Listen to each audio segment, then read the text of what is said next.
كما هو مدرك القسمة العادلة بين البشر، يخوض غماره الغني والفقير، الملك والمملوك، السيد والعبد. في أسبوع واحد انطفأت شمعة العمر على روحين باميلود الشعبي وأمي فتيحة في القصة التي هزت أحاسيس المجتمع المغربي في غياب دامس للتغطية الإعلامية.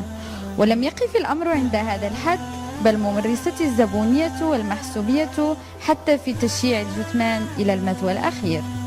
فعوض أن نتعظ ونقدم الجفون والمهج في سبيل هذه الحادثة، قدمنا الماديات والمظاهر وطمسنا معالم الإنسانية في حقب تؤمن بالشخص أكثر من إيمانها بالروح.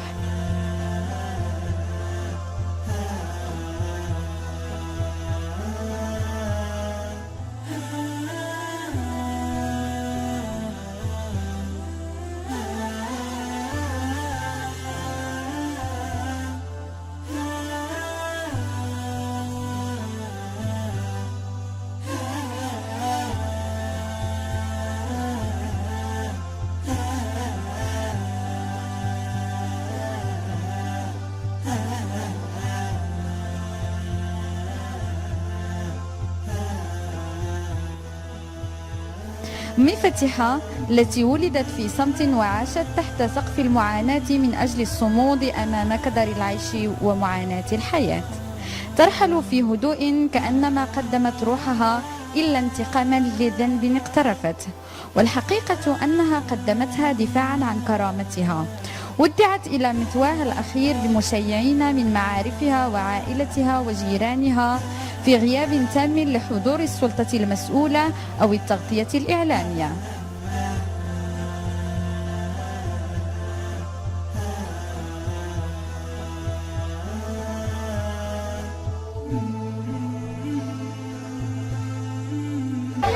حط انا وياه هنايا. كانت علاقتكم مزيانه؟ علاقتنا مزيانه ومرا مزيانه، مرا طيبه الله يعمرها سلعه.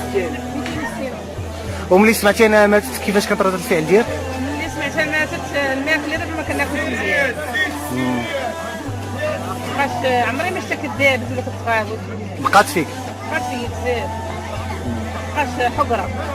انا وياها كنجريو علينا بجوج من هاد البلايص، ونطلبوا الله يغفر له ويسمح لنا الجميع، حقها على الله.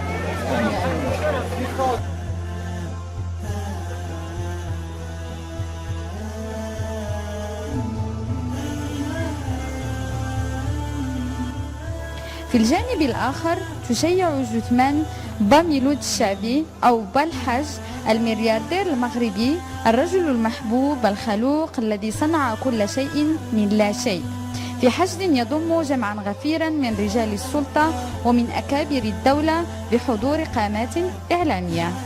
الشيء الذي يجعلنا نطرح سؤالا: أهذا لأن أمي فتيحة امرأة لا حول لها ولا قوة، وأن الحاج الشعبي ذا مال ونفوذ؟